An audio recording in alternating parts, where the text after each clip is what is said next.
Alright, ladies and gentlemen, welcome back to Warriors Daily, where we post daily Golden State Warriors content. If that's something you enjoy this video, be sure to hit that like button, hit that subscribe button as we try to hit 1,000 subscribers. Let's try and hit 101 likes on today's video for how many points they ran up on the Memphis Grizzlies last night to take the 3-1 lead, baby. As Draymond Green said it, we're not the Minnesota Timberwolves.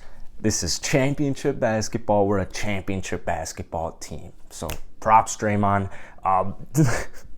All things considered, it was a really wacky, it's been a wild series, but it was a wacky game. No Ja Morant, no Steve Kerr. Mike Brown did a phenomenal job in his absence, as he has in the past. But if you really dive into it, the last shot was super questionable. Memphis definitely fumbled it a little bit there at the end, with Golden State scoring 39 in the fourth quarter and leading another just comeback win. So 3-1. To me, the series is over. I mean, I predicted Golden State in 5 right out of the get-go. I really like the Memphis Grizzlies, but here are a couple things. Just going back to Draymond's point, they're not the Timberwolves. Golden State shot 40% last night. They made 9 threes and they took 37 of them. 9 of 37 from downtown. 16 turnovers. Everything I just mentioned was doggy, down bad, dude. Not good one bit. They still won the game. Now, granted, Ja Morant being in this game, things probably would have gone a little bit differently, but, can't cry over spilled milk. So, hopefully we'll see Ja for Game 5 in a couple of days here, headed back to Memphis. I think it's over, man. Whether it's in 5, whether it's in 6, even if Memphis made it go to 7, I still have Golden State coming out of this series. And, to me, in the Western Conference, Phoenix does look okay sometimes, but they're pretty rocky. They've been looking kind of rocky. And so if I look at the Western Conference, the remaining 4 squads, I'm like, I think Golden State's by far the best, more complete team, because not only do you have, you've got your big 4 as far as veterans go. I guess Andre Iguodala not really in that right now, but then you've got your young guys like Jordan Poole, James Wiseman, you've got your coach.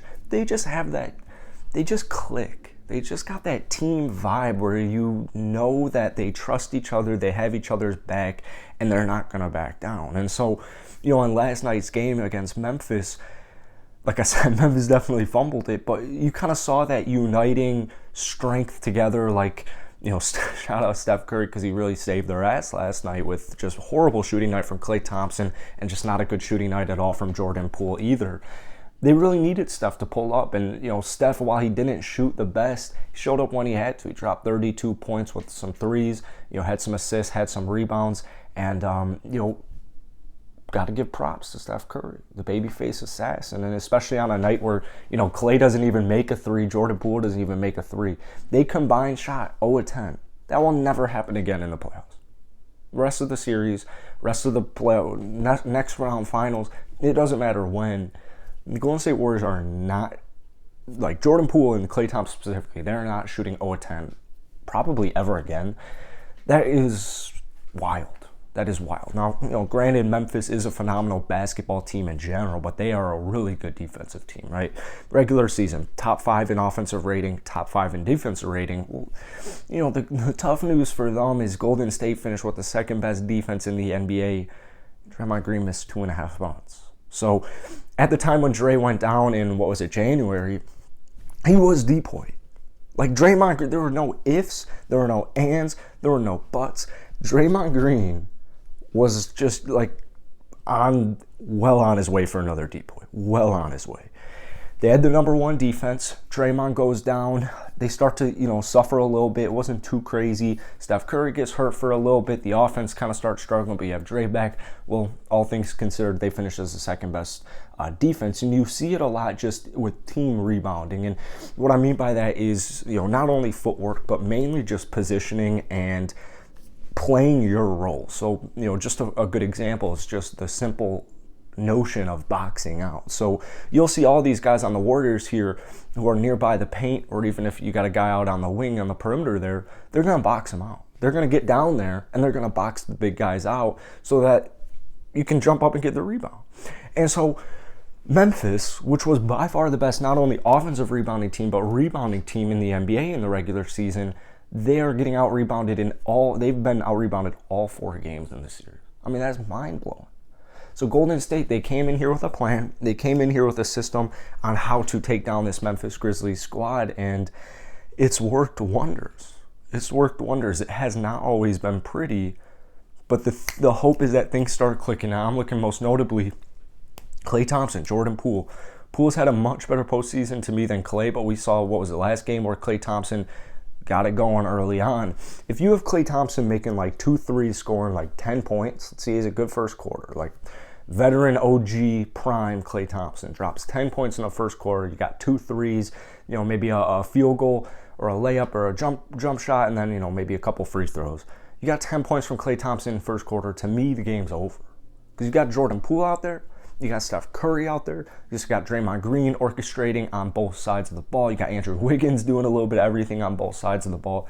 So for me, Klay Thompson's my X factor, because if he can just be Klay Thompson, which he started to get to towards the end of the regular season, and I feel like he's gonna get there. He's just got to get a little bit more consistent. He's very streaky right now. 6 of 20 last night, 0 of 7 from downtown. Good news, he was definitely playing some defense, and he was doing a little bit. He's getting some rebounds. He had some nice passes. He still scored a little bit. Got to the free throw line. So Klay, it could have been worse. It could have been worse, but that's the thing.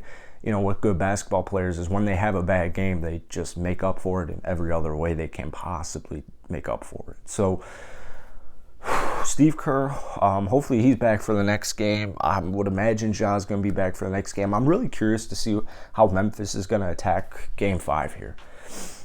They're going to be just not only pissed off, just in general when, teams get into the playoffs and you start getting towards the later games in a series, you start to just kind of hate the other team. Like, every little thing starts to just piss you off about them. It's like a girl, that you're kind of falling out with. It's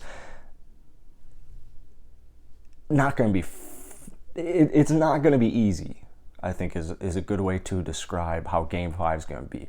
Draymond Green knows it. Steph Curry knows it. Steve Kerr knows it. Klay Thompson knows it. They all know it. All their veterans know this. We'll see what happens.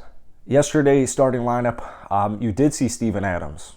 15 freaking rebounds. That man can definitely pull in boards. He had 6 offensive rebounds.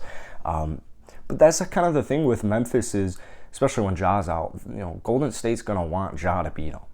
Like, they don't have another closer, as you saw last night.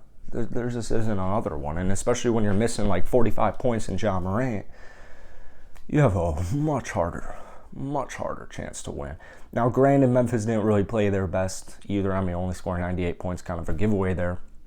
But like I said, they just need something else. They need help. So we'll see what Jenkins kind of throws out there for Game 5. We'll see what Kerr and Brown decide to go with Game 5 as well from Golden State's side. But that's it for today. If you enjoyed, hit the like button, hit that sub button, and drop some comments down below. How long is this series going to last?